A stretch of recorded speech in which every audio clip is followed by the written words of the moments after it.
Assalomu alaykum. Meni ismim Akram Avaz. Mochillik savdo servis korxonasida plastmassa yo'nalishi bo'yicha bosh nalatchik lavozimida ishlab kelaman.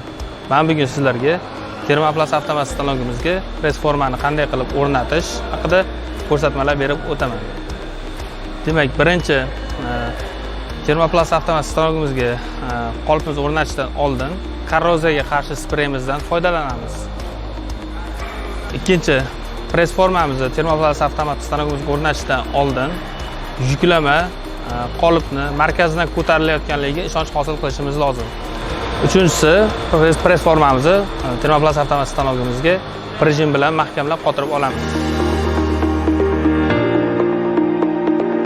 To'rtinchi qiladigan ishimiz, demak, press formani termoplastaftomat stanogimizga sozlab olamiz.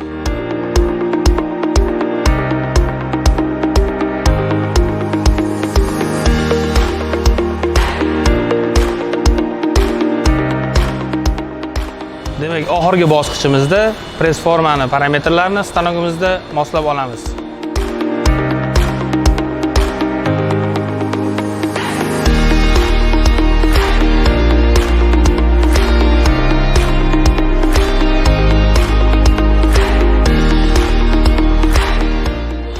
Qolip o'rnatish jarayonlarimiz shulardan iborat. Bizni kuzatishda davom eting.